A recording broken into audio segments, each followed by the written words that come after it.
Hello and welcome back to SCG Atlanta. I am Nick Miller in the Sideboard alongside Chris Sanchez. How are you doing today? I'm doing excellent, It's been a good day. Chris is 7-0 right now, running Naya Auras, a deck that has definitely popped up today in this tournament. I've seen it all over the floor. But Chris, you are 7-0 with it.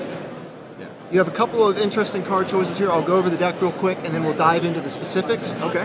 You've got your Glade Cover Scouts and your Witch Stalkers, and then you suit them up. With enchantments like Ethereal Armor, Madcap Skills, and then you have what I think is the greatest interaction is the Chain to the Rocks pumping Ethereal Armor while sustaining thing. Absolutely. Explain to me why you chose to play Naya Auras today.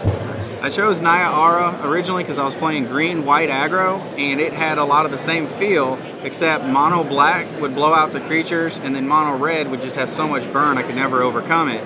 So I had played an IQ a couple weeks ago and slid in Witch Stalkers and the Unflinching Courage to get around that. And it took me to a top 8, but ultimately Mono Black had just enough answers for me. Right. So when I came to the tournament today, I really wanted to shift into this because it had more hexproof and more resilience than anything I've seen.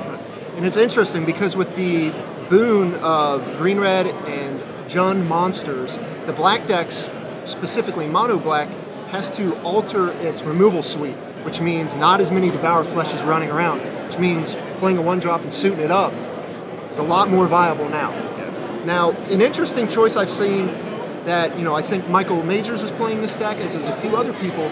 You have Goreclan Rampagers, 3 of them. Yes. How has that card worked out for you in this deck? It's been fantastic. It's a wonderful finisher. I've hardly ever cast it as a creature unless I'm just wiped out of resources, but it has been an excellent finishing card to be able to, one, trample over and get +4/+4. It's just been invaluable. You've been using it mostly to kill like planeswalkers or just to kill them? Just to kill them. Most of the planeswalkers I've ignored because they don't do enough interaction with the deck to do it. If I put any creature with Unflinching Courage and I just double pump, put 2 Goreclans on it, it's almost over. I'll do 10 points of damage in a turn and they can't recover. Yeah, I think Unflinching Courage is really a just kind of overlooked card right now because so many decks are just intending on racing, and don't really have all of the removal. Right. Put it on a guy that can never be targeted, just out racing. And it's deadly, and I've decided to play 4 of them in the deck so that I consistently hit it all the time. Yeah. That's another thing I've seen. A lot of people are varying on the numbers of Unflinching Courage, but 4 is a solid number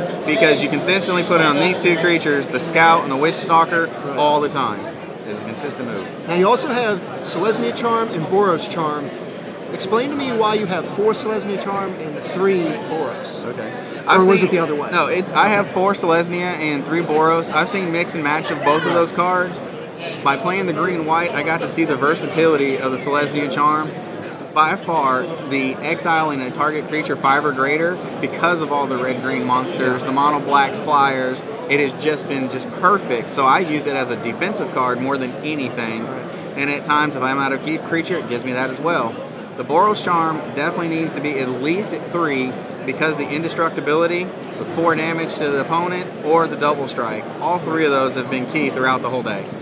Yeah, when this card was spoiled, Boro Charm, the indestructibility and the 4 damage were emphasized, but everyone realized that you couldn't really utilize the double strike. But with the auras, 4 damage isn't as much as this card can tap out for anymore. Absolutely. So that's great. Consistently throughout the day, you put a Glade Cover Scout with any of the enchantments, you're in deadly range between having the Goreclan and the Boro Charm throughout the entire time. It's on a clock from the moment you say go. Now the sideboard has one card that is just, I haven't seen in any sideboards, a Dragon Maze common Mending Touch. Yes. How many blowouts have you gotten with this card today? To be honest, I've played Control throughout the day, but Mending Touch hadn't been the key number I was going for. Right. I put 4 Skylashers to deal with the mono blue, the controls, because that actually has been the stronger of the 2. Well, as I've gone throughout the day, I've had to deal with more and more of the verdicts or board wipe, so I now bring in the 4 Skylashers and the 2 Mending Touch, and that interaction with the Boro Charm is just too much for any control deck to handle. I just won the last match by trying to Boro Charm. They countered the Charm, but I used the Mending Touch to keep a Witch Stalker with a Courage in play, and it just went to town from there on out. And you said 4 Skylashers, right? Yes. Now that's aggressive, but also, absolutely. I think it's often overlooked because it's great against mono blue, but the extra splash damage it has against the Esper and the blue-white control decks for Boro Charm, Detention Sphere, stuff like that really shines. Yeah. And then Fiendslayer Paladin.